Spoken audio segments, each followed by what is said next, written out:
Bonjour à tous, allez, une nouvelle vidéo, cette fois-ci pour les quatrièmes, donc bien entendu ça fait longtemps qu'on s'est pas vu sur YouTube. J'espère que vous passez de très bonnes vacances, je sais aussi que certains n'ont pas vraiment envie de se remettre dans les maths, je le comprends tout à fait, mais ça fera du bien pour les troisièmes et ça vous permettra de bien vous préparer et de bien réussir l'année prochaine. Là, je vais faire avec vous donc des révisions sur les statistiques, chapitre que vous avez fait donc en entier en quatrième, c'est-à-dire qu'en fait, là, je pourrais déjà vous donner des exercices vraiment type brevet sur les statistiques. Donc c'est un chapitre qui est important à revoir justement un petit peu là pendant ces vacances, vu que finalement vous n'allez pas beaucoup le retravailler en troisième, donc c'est pas mal du coup de le voir un petit peu bien en tête pour que justement quand vous allez le voir l'année prochaine, finalement ça vous paraisse super simple. Je vous ai mis un petit exercice un petit peu récapitulatif, avec donc, on vous donne donc les notes d'une classe de troisième à un devoir de mathématiques, et les notes sont répertoriées dans un tableau d'effectifs. En général, là où vous avez le plus de mal, c'est justement lorsqu'il y a un tableau d'effectifs et non pas seulement les séries de valeurs comme ça données.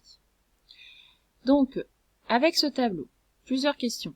Je vous demande en premier donc quel est l'effectif total de la classe, donc le nombre d'élèves dans la classe, quelle est la moyenne à ce devoir, et vous allez devoir arrondir au dixième votre résultat, quelle est la médiane de cette série. Alors la médiane, je rappelle que c'est la valeur centrale de votre série. Il y aura autant de valeurs inférieures ou égales à la médiane que de valeurs supérieures ou égales à la médiane. Et à la fin, donc l'étendue, je vous redonne pas ce que c'est, vu que sinon ça va être un petit peu trop simple. Donc là, je vous laisse prendre une feuille de brouillon, un stylo. Vous pouvez bien entendu prendre votre calculatrice, je vous demande pas de faire ça de tête. Vous allez pouvoir donc faire l'exercice tranquillement. Vous mettez pause bien entendu sur la vidéo et une fois que vous avez terminé votre exercice, vous mettez la suite de la vidéo pour que je puisse donc justement commenter avec vous donc la correction. Bon courage! Allez, c'est parti pour la correction maintenant. Allez, donc je vous ai remis bien entendu donc le tableau.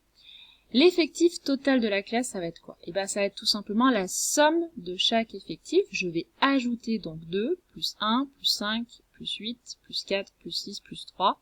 Et ça va me donner donc 29. Ça veut dire qu'en fait, il y a 29 élèves dans cette classe donc qui ont fait ce devoir. Quelle est la moyenne?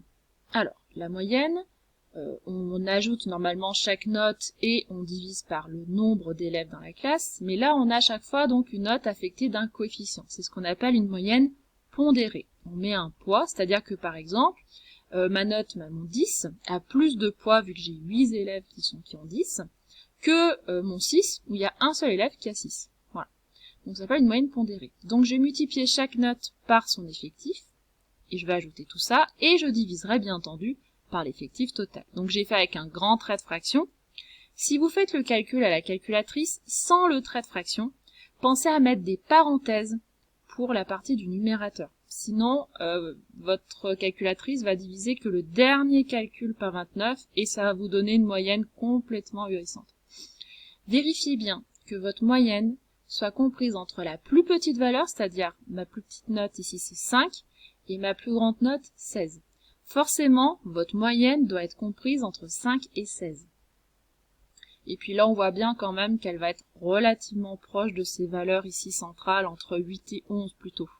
Donc si vous trouvez une moyenne de 25, c'est que forcément vous avez fait une erreur quelque part.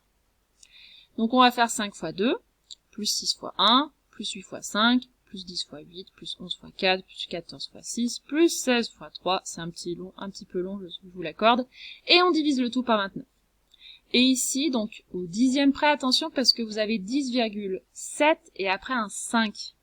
Donc, au dixième, c'est un chiffre après la virgule. Comme il y a un 5 après le 7, on va arrondir au supérieur. Dès que vous avez un chiffre plus grand ou égal à 5, on arrondit au-dessus. Donc, on obtient une moyenne de 10,8. Alors, après, je vais vous demander donc la médiane. Alors, pour la médiane, on fait quoi? On va prendre le nombre total de notes, donc ici j'en ai 29, j'ai 29 élèves, je divise par 2, ce qu'on a dit, ça va séparer donc notre groupe de valeurs en 2, et ça me donne donc 14,5, ce qui veut dire que ma médiane, attention, je prends pas la 14,5e valeur, ça n'a pas de sens, j'arrondis au supérieur, je prends la 15e valeur. C'est-à-dire que je vais avoir 14 valeurs en dessous et 14 valeurs au-dessus. Donc quand vos valeurs sont rangées dans l'ordre croissant, on compte jusqu'à avoir notre 15e valeur et ça sera notre médiane. Attention, ici c'est dans un tableau d'effectifs. Ne faites pas la médiane des colonnes. Vous avez tendance à me dire, j'ai 1, 2, 3, 4, 5, 6, 7 colonnes. Oh c'est bon, du coup je vais prendre ma 4e et puis c'est bon, j'ai ma médiane. Attention, le raisonnement est mauvais. Ici, ça va vous donner le même résultat, mais pensez bien que c'est votre raisonnement qui va compter et non pas seulement le résultat final. Donc, je vous ai fait une ligne en plus, qui n'est pas du tout obligatoire, mais qui, je trouve, est très pratique pour calculer la médiane. C'est ce qu'on appelle la ligne des effectifs cumulés. C'est-à-dire que j'ajoute petit à petit tous mes effectifs. En plus, je vois que dans ma dernière case, j'ai forcément mon effectif total. Ça permet de vérifier qu'on ne s'est pas trompé avant. Donc les effectifs cumulés, donc là, pour la première case, je reprends le premier effectif que j'ai, c'est-à-dire mon 2. Et ensuite, je vais faire 2 plus 1, 3. 3 plus 5, 8. 8 plus 8, 16. 16 plus 4, 20. 20 plus 6, 26. Et 26 plus 3, 29. Elle est très rapide à faire comme ligne et sincèrement, je trouve que ça simplifie beaucoup pour la médiane. Notre médiane, c'est notre 15e valeur. Donc on regarde ici, donc ici j'ai mes deux premières valeurs qui sont des 5, donc ma 15e valeur n'est pas là. Là j'ai mes trois premières valeurs, c'est-à-dire mon 5 et mon 6, toujours pas là. Là j'ai mes 8 premières valeurs, c'est-à-dire que j'ai mes 2 5, j'ai mon 6 et j'ai mes 5 8. J'ai toujours pas ma 15e valeur. Et là, je suis à 16. Donc je viens de dépasser ma 15e valeur, je suis ici à la fin de mes 10. Je suis à ma 16e valeur. Ce qui veut dire que ma 15e valeur, elle est dans cette colonne-là. Donc, ma médiane, attention, ne me dites pas que c'est 16, c'est tout simplement donc ma note 10. C'est-à-dire que je vais avoir autant de notes inférieures ou égales à 10 que de notes supérieures ou égales à 10. Donc, vous voyez, là, vraiment faites attention. Ne dites pas que c'est par rapport au nombre de colonnes, mais bien par rapport à mon effectif total. Donc ici, ma 15e valeur, c'est 10, c'est ma médiane. Et on termine par l'étendue, parce que c'est vraiment donc le plus simple ici, c'est pour ça que je vous ai pas redonné la définition. C'est tout simplement la différence entre ma plus grande valeur et la plus petite. Faites attention, par contre, de ne jamais prendre la ligne des effectifs pour ça, mais bien prendre les notes. Ma plus grande note que j'ai, c'est 16. La plus petite note, c'est 5.